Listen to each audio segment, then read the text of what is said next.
And the rest of today is all me. So today we're going to talk about the attack lifecycle, which is one of my favorite things to talk about. It's a really awesome model to kind of talk about, and we'll talk about why, and you guys will all see that. So disclaimer, we're going to kind of give you a demo, which is you guys are going to be attacking machines. This stuff can be used in the real world to attack other machines. Don't do it against machines you don't own or don't have explicit written permission to do so. I am giving you warning now. If you do it against the company, you will get caught and you will go to jail. I'll come visit you, but that's about it. I won't bail you out and I won't be your lawyer, so don't do it. So for my lectures and kind of the things that I do, I try to make it a fun environment. This is not a classroom, so please do not raise your hand. Just shout out. I can't see the entire room, so just shout out if you want to say something or have a question. Heckle me if you feel like it. Have fun, ask questions. This whole thing will be interactive, so you guys are going to need to give input and stuff like that. So it'll be a fun time, so just shout out, have some fun. So I have what I call this open door policy, so never, ever, ever, ever, never, ever, ever, ever, ever leave this room with a question. So if you have a question about something I've gone over, don't leave this room with it, okay? Come up and ask me, we'll talk it through or whatever. Maybe I just got to go over a couple things with you. That's perfectly fine. Got a question, come ask me. Don't leave this room with a question. So security, it's not a problem one person can solve or one group can solve. We must come together as a community to kind of solve this huge problem. So kind of keep that in mind moving forward. So why the attack lifecycle? To understand our attackers' motivations, right? Their motives, the things that they do, why do they do them? Understand their actions. Why are they doing certain things? Why are they using these tools over these tools? What are they trying to accomplish? And the attack lifecycle is really important for anyone who wants to do red teaming or blue teaming at any time in the future. So I promise you, give me 20 minutes of your undivided attention. Actually close your laptop lid. If you've actually never seen me do this presentation before, I promise it'll actually be worth your 20 minutes. A lot of people who go to do interviews actually have me go over this with them before their interviews, and they feel much better. So I promise this will be very helpful for you. You will see security in a whole new light after this. So here's kind of our general flow of the attack lifecycle, right? Here's all the steps, here's the general outlook, and we're going to go through each stage, explain each one. We're actually going to go through a real attack scenario today to kind of give you guys a real world example of all this. So without further ado, I love doing the whiteboard for this, so this will be a lot of fun.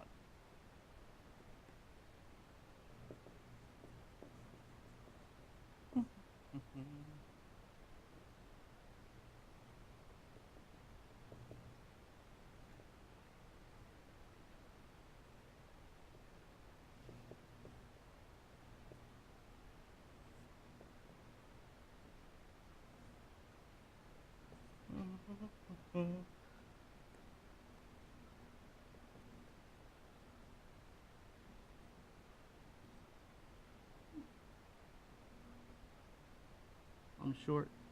Don't make fun of me.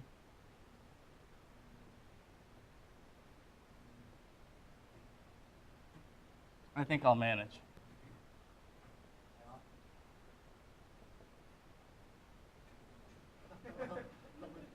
Okay, so to kind of give you a high overview of, we're going to walk through every phase of this and everything like that.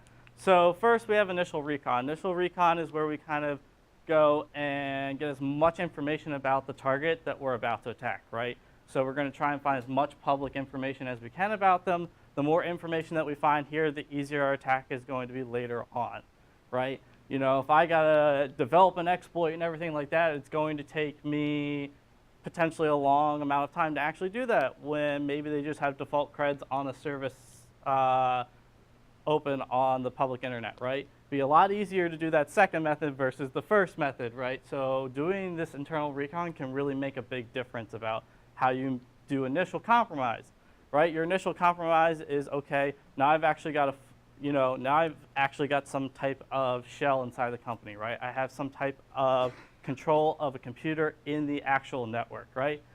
So once I've got this initial compromise, I have control of some type of computer, I'm going to do what's called establishing a foothold. Establishing a foothold is what we call persistence. If you don't know what persistence is, it's basically a type of mechanism on a box that allows us to keep access to that box, right? So we might put a scheduled task in there, right? or we might add a user or things like that. We're going to talk more about this as we go through it. I'm just trying to give you guys a high-level overview. Usually when you compromise the box, you're going to get a user normal context, right? You want to escalate privileges on that box so that you can do more with the box that you currently have under your control. You're going to do internal recon on the network, try and figure out what you can reach out and touch, pretty much try and figure out what network you're on, what resources are there. Then you're going to move laterally. You want to try and get as many other computers in the environment as you can. After you move laterally to all those computers, you're going to, again, place more persistence. And then you're going to complete your mission, right? So if you're stealing credit cards, this is where you would dump the credit card database and pretty much send them outbound to a computer that you control. So that's a very high-level overview. We're going to walk through it. If you're a little confused, don't worry. In the next 20 minutes, you won't be. So today, hypothetically, you were all hackers. We were all going to hypothetically attack PayPal.com and steal PayPal's credit card database, right? You were all going to be part of being hackers and stealing the credit card database from PayPal. So we're going to walk through that attack scenario. So initial compromise, right? We want to figure out as much information about PayPal.com. Who is our target? How may we do that? You guys can be as silent for as long as you want. I know all this information, and I'll wait for you. So how may you figure out information about PayPal.com? I'll say the first one, Google. That's the easy one. Who.is. Who is? What else? Shout them out. There's a whole laundry list of them. Social media. Expand. LinkedIn. What else? LinkedIn is the only social media that you guys use? What are you, lame? You use LinkedIn for your social media? You've already said too many.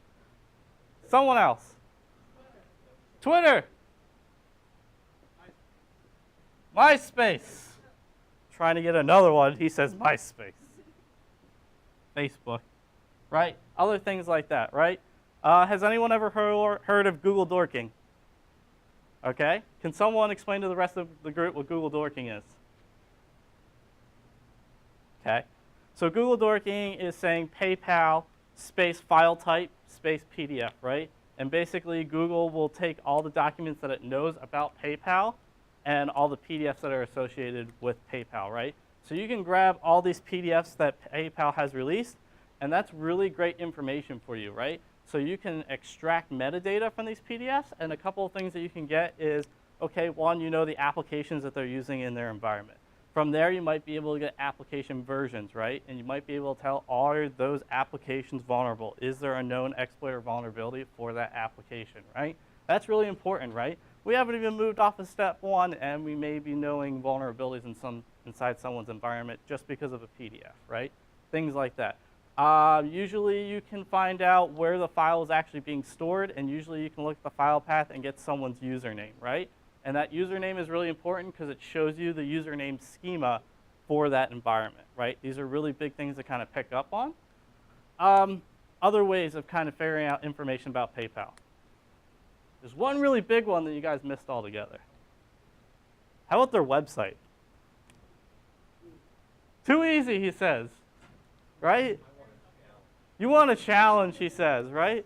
But going to their website might be a good start, right? So if you go to PayPal's website, what might you find? PayPal.com, he says. Email addresses. So let's talk about emails.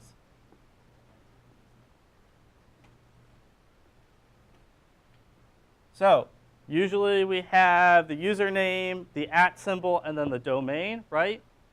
This username is really important because now you have a list of usernames that you can use later on in your attack, right? Again, we haven't even left step one, and we're figuring out lots of information about our target, right? These are really important things, yes. Web server versions are really great. I'll give you guys a story. I forget who the company was, but this company, basically a bunch of attackers saying, hey, we're service X. You've signed up to use our service. Here's an invoice for $20,000. And the company went, okay, this looks legit, and put them straight onto the payroll for the next 4 years. All they had to do was send an email saying, hey, we're X service, you need to pay us $20,000 to someone, probably that was on their website, who had the ability to access financial data and to make purchasing power. Think about that. These people made millions of dollars just because they sent a simple email and just said, hey, give me money. And people went, okay. Think about that. It's really...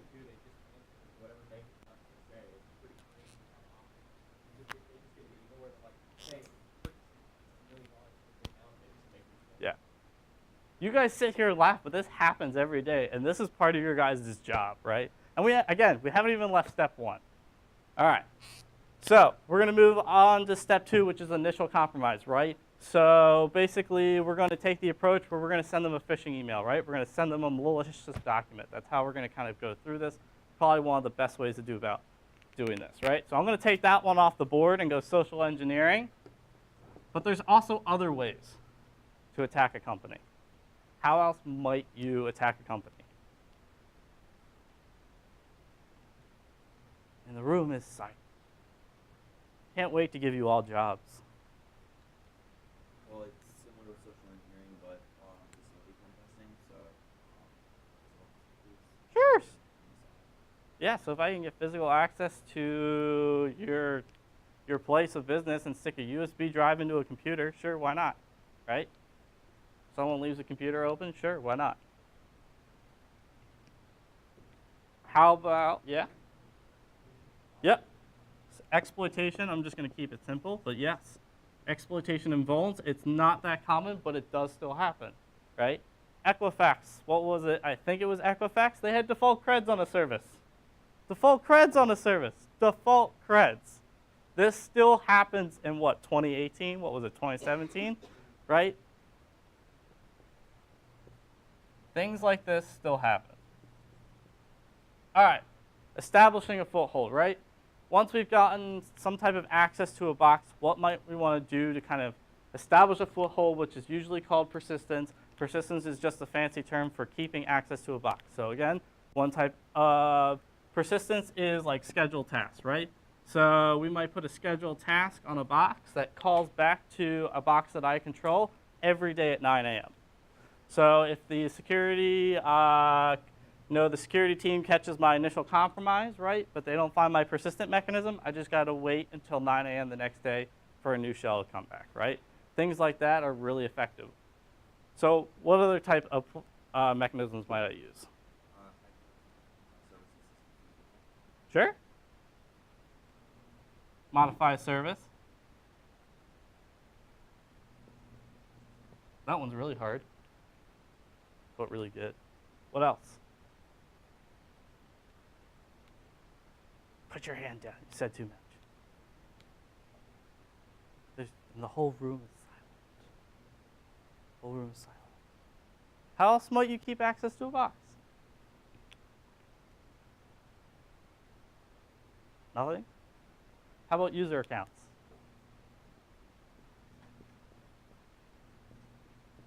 And the list goes on, right? There's multiple different ways, user accounts, all these different type of things.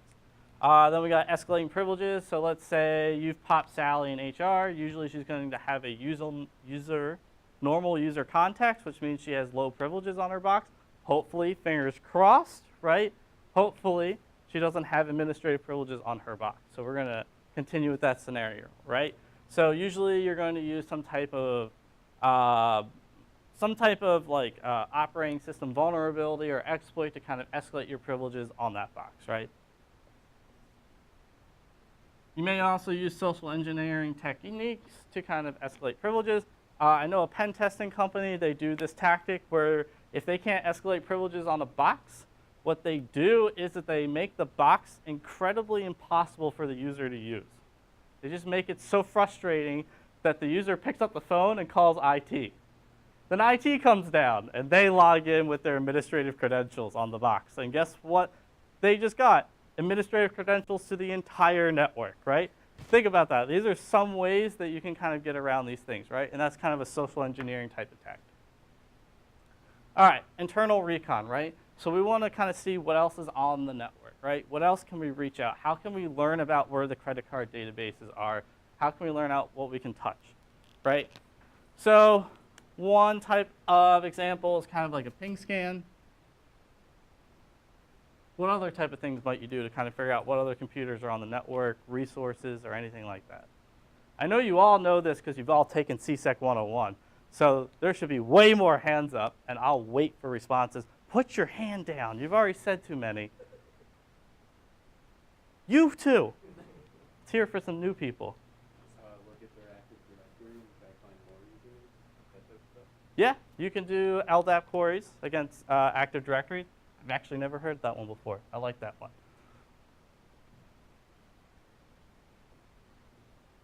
And playing off of that one that's kind of really cool is what used to kind of work is Active Directory keeps a list of host names for an entire environment, and you used to be able to ask Active Directory, give me a list of host names for all the boxes currently active in the environment, and basically give you a list of host names and IP addresses. So now you've got an exact list of boxes that you can attack everywhere in the environment. So things like that, keep that in mind. So what other ways might you find out about other boxes in the environment? Nmap. I like it. What might you specifically scan for?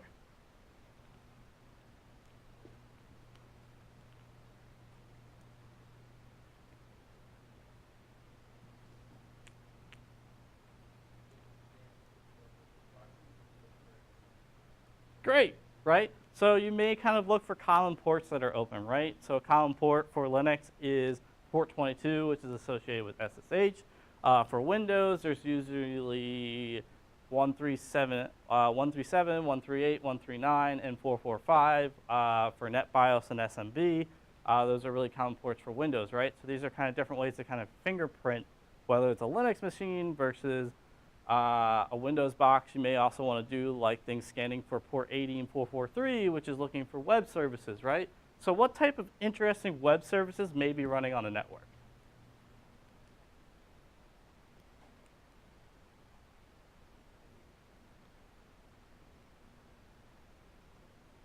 What?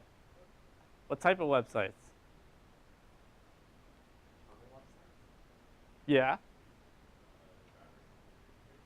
Router configuration pages. Never heard that one. I like that one. That's actually pretty good. So like router pages, right? What if I had the ability to kind of get access to this and figure out all the networks and how different networks are like kind of mapped out together and what the firewall rules are between each network, right? Things like that are really important, right? Another really important thing to kind of look for is maybe their internal wiki, right? This is kind of like a generic term, but an internal wiki usually has all their documentation for their network. What if you could get access to that treasure trove? Think about that. All their documentation about how they set up all their computers and how their entire network is, right? Some things you could extract from there. Where are the credit card databases that you want to attack, right? That'd be kind of great to know because you still have no idea where they may or may not be, right, at this point. Who is the database administrator for those boxes, right? Because you need some type of way to access those boxes, some type of credentials to access that box, right? So who administrates those boxes, right? So these are important things to know. These are important things that you might be able to extract from that documentation, right?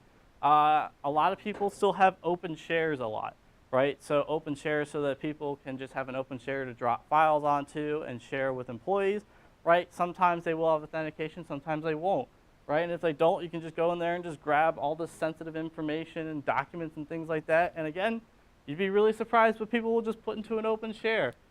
Social security numbers and things of that nature, right? They all end up there, and you smile and you laugh, but it does happen. So these are different things that you want to do during internal recon. You want to figure out what's there. All right, lateral movement. Again, this is kind of where you want to reach out to other boxes and log into them, right? So I'll kind of give you some. So for Linux, this basic one is going to be SSH, or what we call web shells. So web shells is kind of something you put on a web server and allows you to have access to that web server, kind of allow run commands or run through the file directory and things of that nature. You can look up a very common one called C99. So for Windows, you can do like WinRM, which is like SSH but for Windows. PSExec, and SMB. Has anyone ever heard of pass the hash with Windows? All right. Does anyone know why pass the hash is so effective on a Windows environment? Because if you have an differential, you can most networks use the same ratio of credentials. Yep. So basically, if I'm on a box, say Sally's box here, when I escalate privileges, right, I'm able to dump the hash of her password from memory, and then that's all I need to move around the network, is just her hash, right? So pass the hash is incredibly effective on a Windows domain, right? I don't need to know your actual password. I just need to know the hash of your password, and then I can just move around the network. It's incredibly effective, and it still works today. So keep that in mind. These are things that are really important, and they feed in. So again, we could use pass the hash, and we can log into 30 other boxes, and now we can place more persistence there on these boxes. Now we have 30 boxes in an environment that we control. So if we lose our initial box, right, we still have 30 other boxes in the environment that we control, right? This is really important. This is really how attackers really dig themselves into a network and stay there for years. All right. So maintain persistence. Again, this is where they put more persistence on the box. So if they're really dedicated, they might do something like a driver or services. Basically, maintaining persistence and establishing a foothold are pretty much the same thing. Again, just placing persistence. Depending on the attacker, they may use the exact same techniques again, or they may use different techniques. It kind of just depends on the attacker. So I'll give you another kind of story that's really cool. So there was a guy on an incident response, and basically they had kind of caught 4 different connections outbound that they knew were attributed to the attacker, but they weren't sure where in the network the attacker was, what type of boxes had he compromised. So what they did is they cut 3 out of the 4, and I'll repeat myself again, 3 out of the 4. So they left 1 active connection open for the attacker, and the attacker went, oh no, and fired off all his maintaining persistence in the network, and the whole entire network lit up like a firework.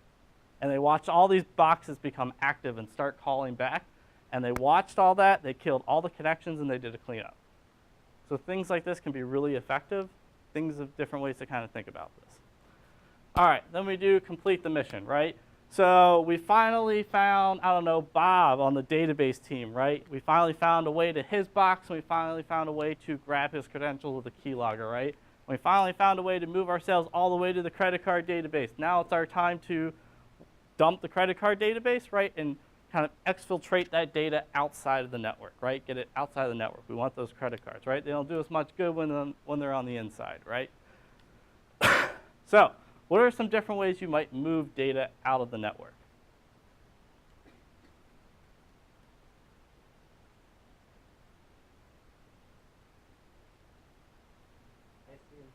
ICMP,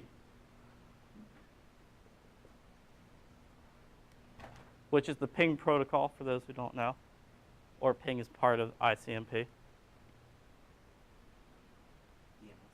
DNS, if you want to be really covert. Also, DNS has an incredibly small payload, so it'll take an extremely long time. SFTP, we'll just leave that at FTP, but yes.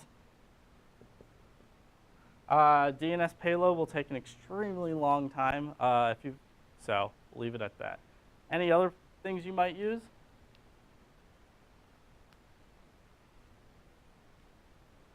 You could push it out to Dropbox or Google Drive, right? Think about that. So things like that. So I love this little tidbit.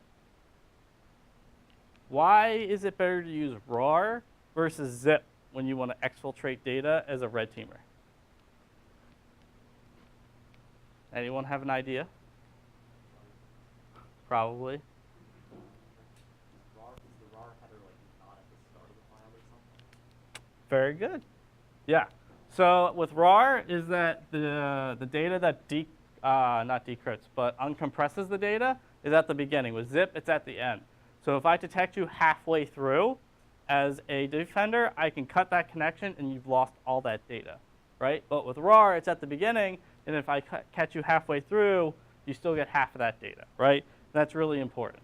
So kind of just like little things to kind of keep in mind. All right, so we kind of have a general attack here, right? Attack scenario, right? So now let's kind of go through as defenders, as blue teamers, and see how we might put in security controls to detect it or prevent it, right? In most cases, we can't prevent something from happening, but we can detect it, right? Prevention is usually a really hard thing to sell in an environment because prevention stops things from happening. And if you don't set up prevention correctly, your company loses money. And think about that, right? But detection is usually an easier thing. All you say is, hey, your production environment, I just want to collect logs, right? I'm not trying to stop you from doing anything. I just want to collect logs and monitor what's happening, right? It's a much easier conversation to have.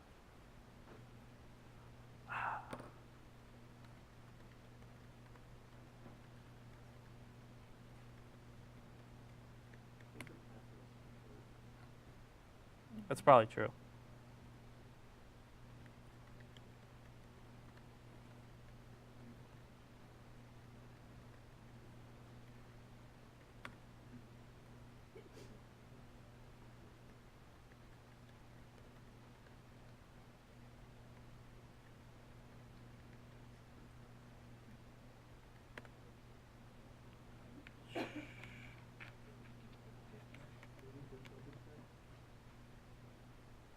All right. Come on. Okay, great.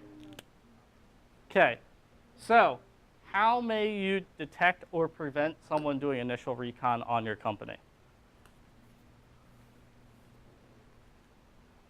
You don't have to say a specific security control. Just think about the actual action that's happening. What might we want to detect about that action, right?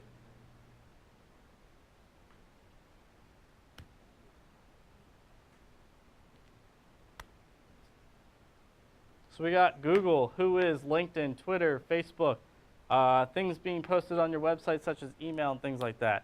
How may we detect or prevent that? Don't put it there, he says. What specifically don't we want to put there?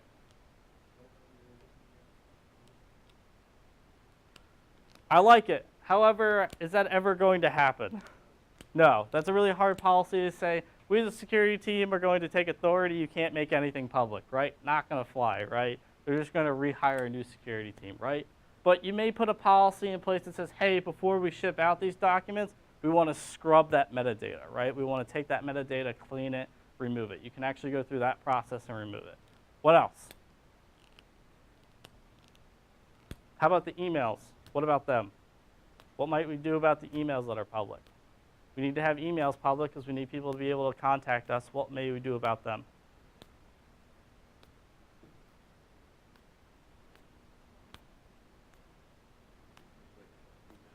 Yeah. Yep. What we call them is aliases, right? Have an alias email, something that's just generic. It's not very specific to a user. Things like that may be really helpful, right? For like Google, LinkedIn, Twitter, and Facebook, you may have a policy in place if your company can actually control that about saying, hey, don't post certain things online. But that's a really hard thing to kind of enforce. Whois, you can get Whois guard, things like that. Also, things that might happen at the initial recon phase is like things like Nmap, right? So Nmap is kind of something you might be able to detect, but there's scanners all over the internet constantly scanning everything. So if you try and detect that, you're going to be spending a lot of time chasing down false positives. So it's not really a thing you're going to kind of do, but it's kind of something you just kind of know about. All right, initial compromise, right? So if we take social engineering, right, which is sending a malicious document, how may we detect or prevent malicious documents coming through?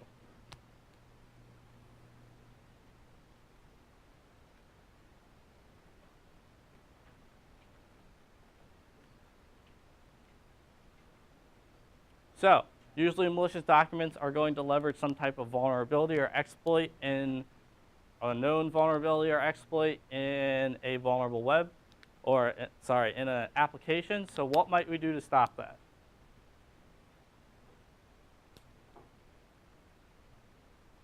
Stay up to date. Stay up to date, right? It's really that simple. Just update, right?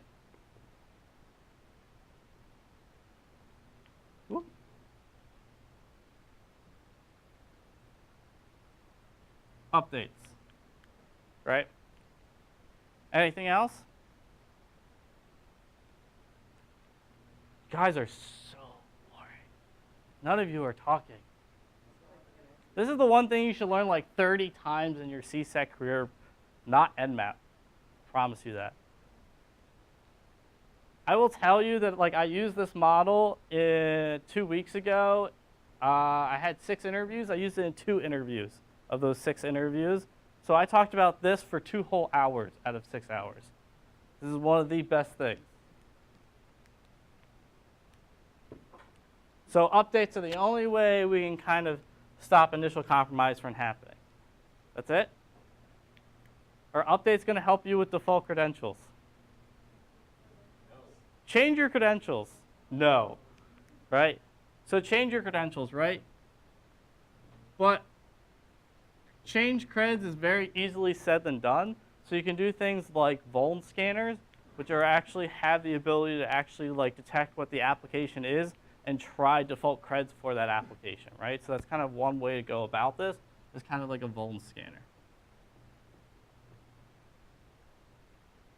All right. You can also do education when it comes to social engineering. When you're setting malicious documents, is to not have your users open it all together would probably be the best bet, right? So education, right? I actually work at a company where we actually have a very generic email that if someone doesn't feel safe about opening up a document, they send it to that email, it comes straight to the security team, and we can review it for them, and we get back to them usually within an hour or so telling them yay or nay about it. And it's a really effective program for us. So that's kind of some ways to think about that, right? Educating your users that if you don't feel safe about something, make sure to come ask us first, and we'll kind of walk through it with you, show you some different ways to kind of make sure if it's safe or not. So again, and just kind of making sure that your users are aware of different type of things like, hey, you have a domain, but 2 letters are switched in it, or have you ever received an email from this person in the past, right? All right, establishing a foothold, right? So Sally in HR, right? She is connected to a domain, right? So she has a account that she can log on to any box in the company network, right? So she has one account for herself, right? But the box that she usually uses, if she creates a user account, doesn't that look really weird? Like a local user account for Sally, that looks like really weird when you're connected to a domain, right? So things like that, looking for local accounts that shouldn't be there, that just got created, look really weird. Schedule tasks, right? Most of your environment is going to have the same schedule tasks, right? So kind of doing some type of statistics or anomaly detection of going, hey, this one box out of 30,000 machines has this one scheduled task. That's kind of really weird, right? Modifying services, if you do that, you'll send up some flags, I promise. There'll be some flares in the air when you do that. So if you have some logs monitoring that, you'll definitely be able to see that, right? So these are all kind of detection-based things. Escalating privileges, right? I guess operating, as we said already, operation OS vulns, so that's just going to be patching and updates, right? All right, internal recon. How may we detect internal recon?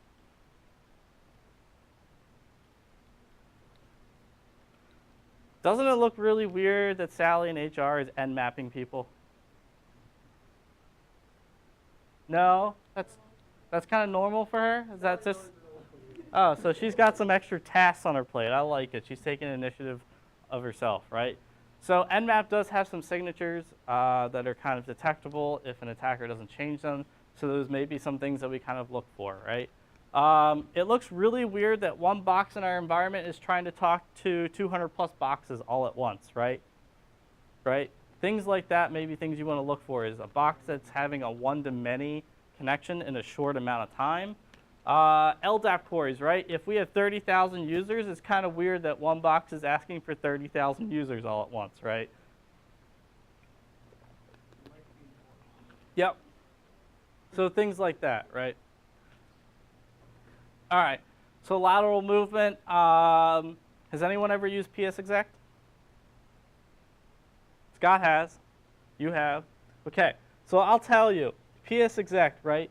When you run PSExec on a remote box, what happens on that remote box is a service gets created as the highest privileges for a Windows box, right? The highest privileges for a box. So system, right? Highest level privileges gets created as service, right?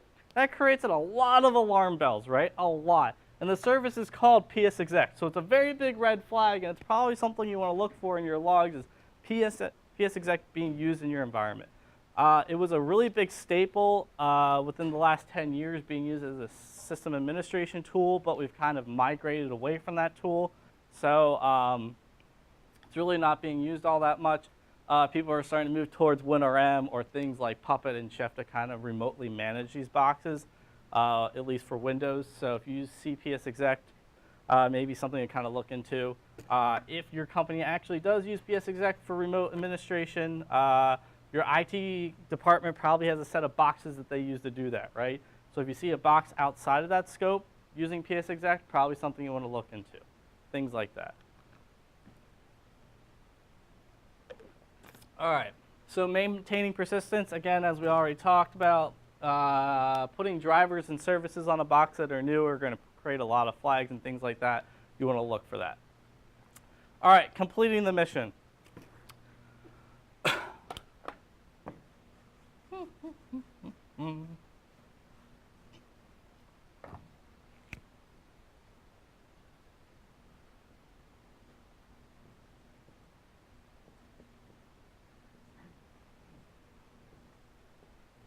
Okay, so when we make a normal internet connection, right?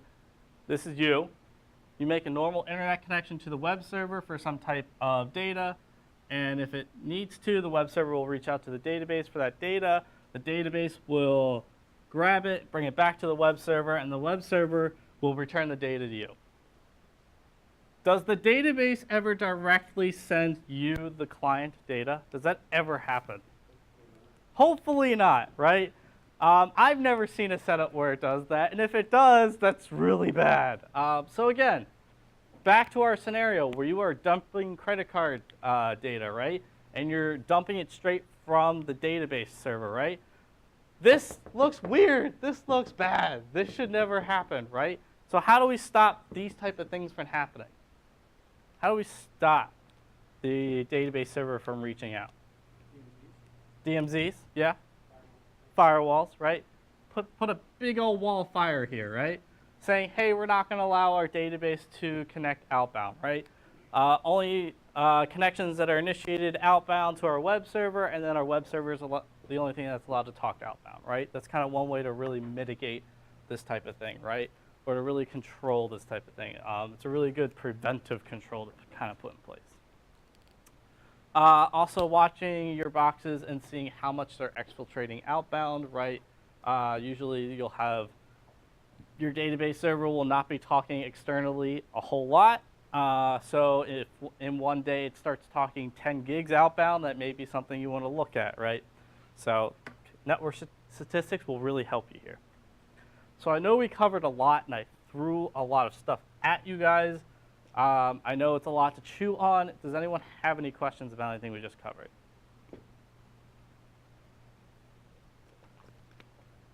Nope. All right.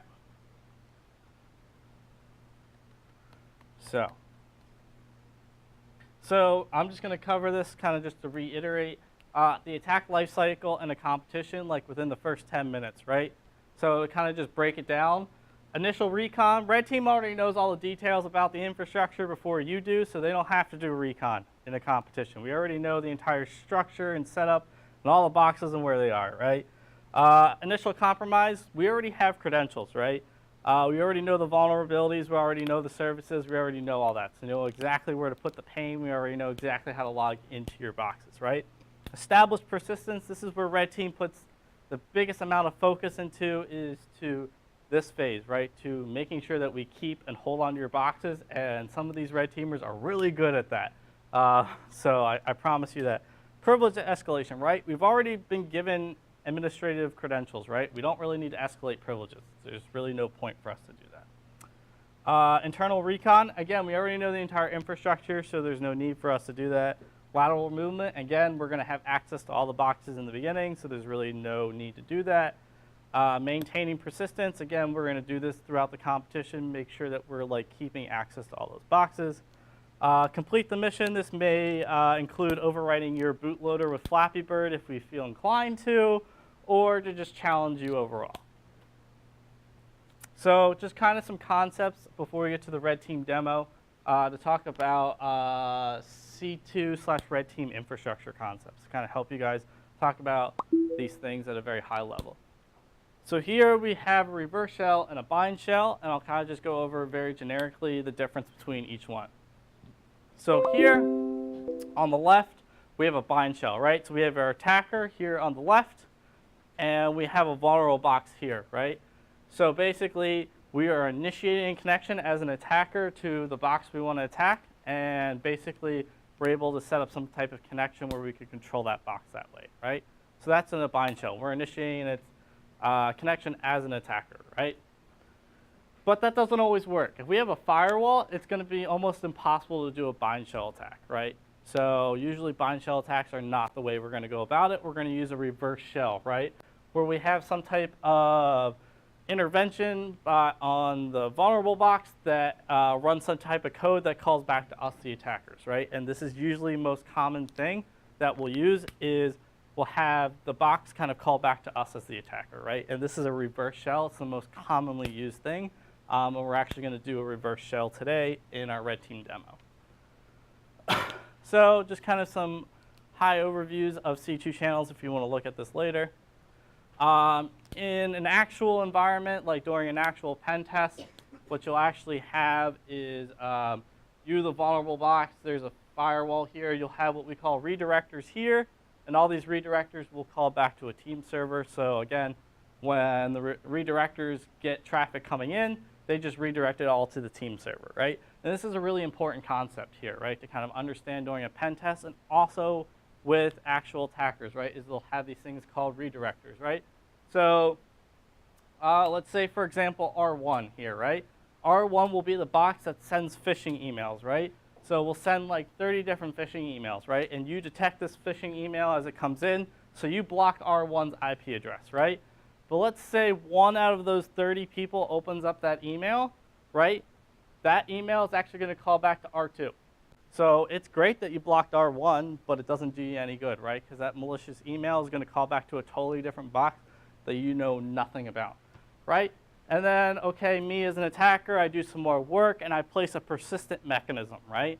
And I have that persistent mechanism call back to R3. So even if you catch the R2 IP address, I still got you on the R3, right? These are different ways that attackers kind of make you guys keep working for this, right? It makes it really hard to play this game of just blocking one IP address. We also do this at competitions all the time with you guys. Just keep it doing. So PowerShell Empire demo. Hopefully this works and everything goes swell for you guys. Okay.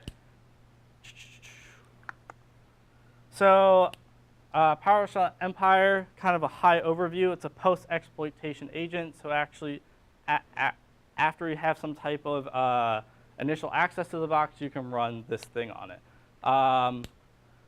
So it requires user interaction to actually compromise the box.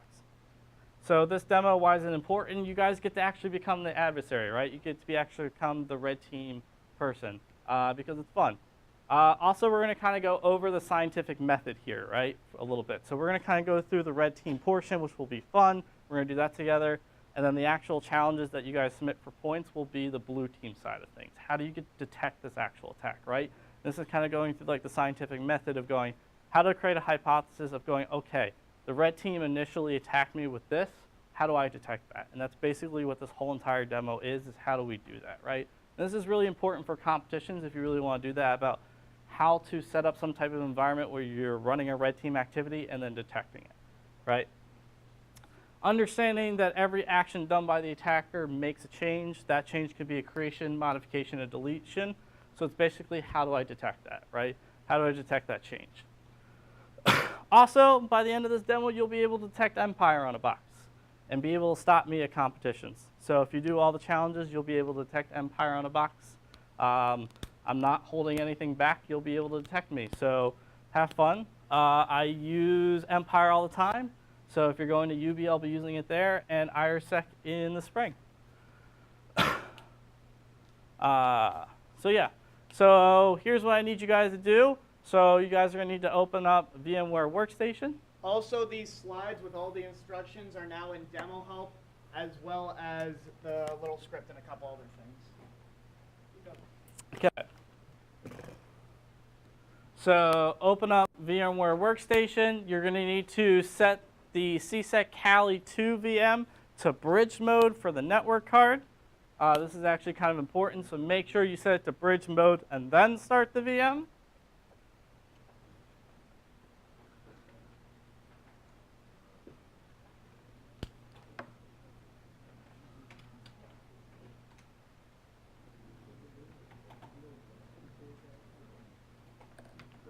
I'll bring it back up in 1 second for you guys.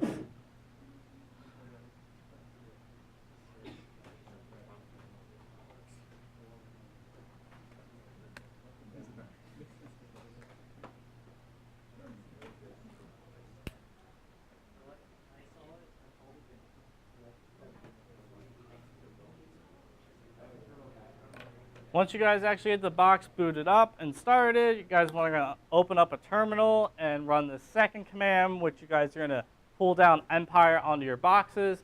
And then the third command is showing you how to actually the directory that you need to go to. And then number 4, you're going to need to run a special script to get this working.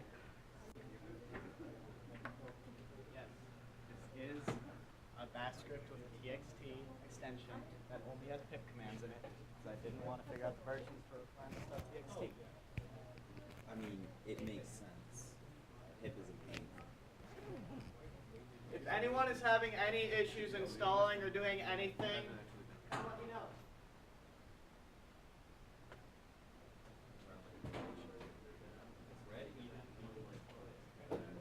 I was up till 2 a.m. trying to get it working. I just was not. Pit's been breaking a lot for me recently, and I don't know why. Are you using Ubuntu? Yeah, Ubuntu pushed a patch to the kernel that breaks pip. Oh, Yeah, they were warned by the Python devs, hey, doing this will completely break one of the biggest utilities you use. And we'll do it anyways.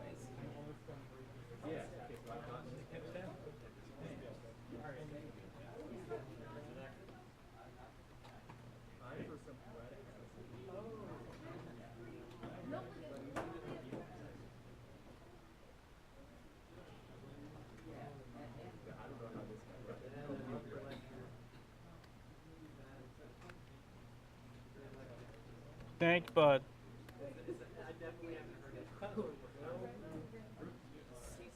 You haven't heard it like 3 times already?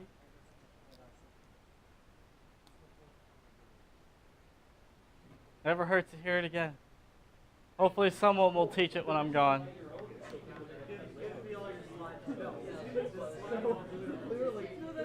You got it.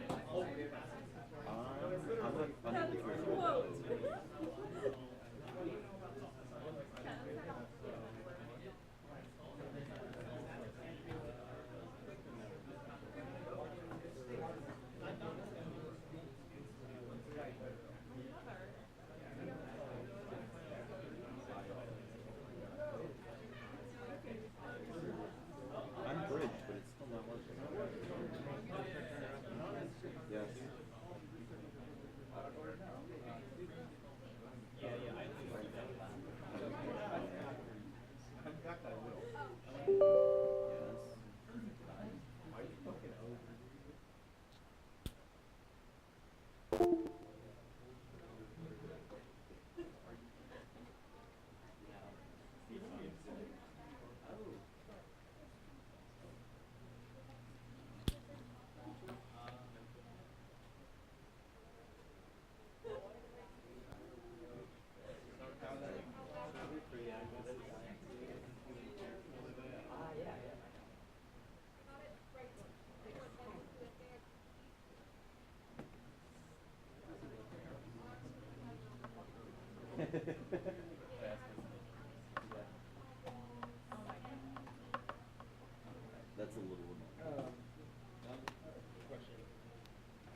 CD in the setup?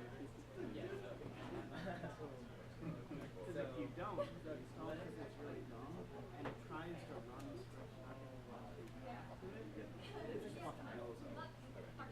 So the reason it wasn't working when I was running the install script is because in the install script it's calling like database.py and stuff like that, or whatever it has there to it.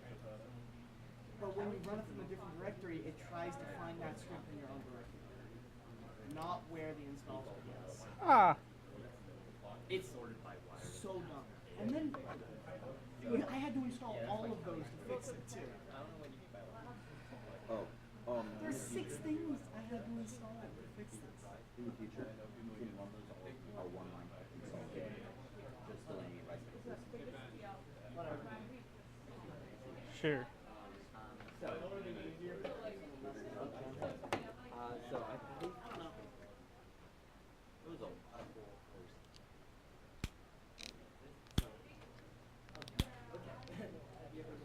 Hey Scott, did we ever figure out how we're sending files around? Xcopy works on some machines. Oh. If it doesn't, You want to just create? Gmail catches that and doesn't let you send it, which is weird but cool. I think the only other way is either. We could just do an open share in here. I don't know how to send it. You know how to send it. Sure. As people set up their boxes.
Hey Ben.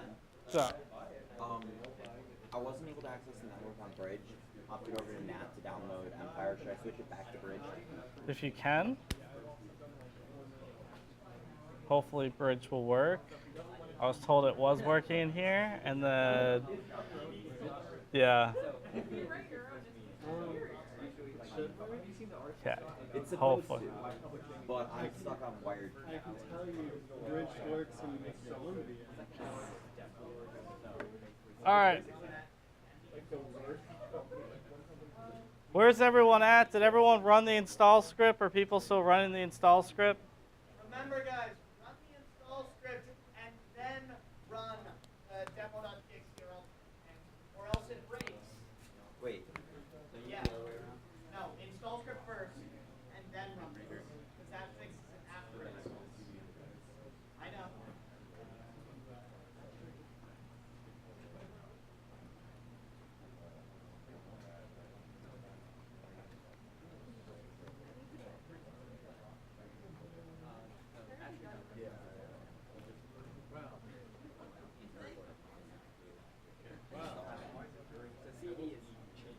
Do not input name main.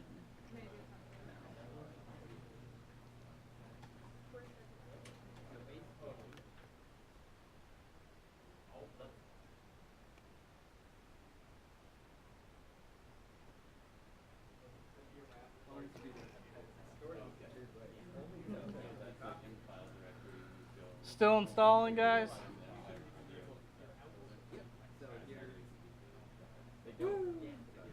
Here's one where it says, setup.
So Scott, I need to add another step to this.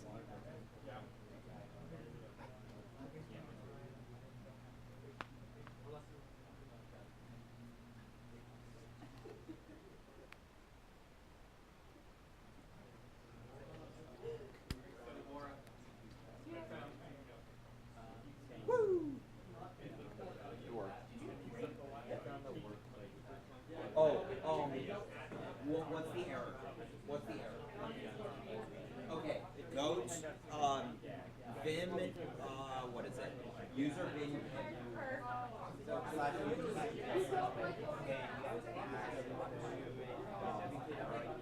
The import statement is underscore, underscore, main, underscore, underscore, and then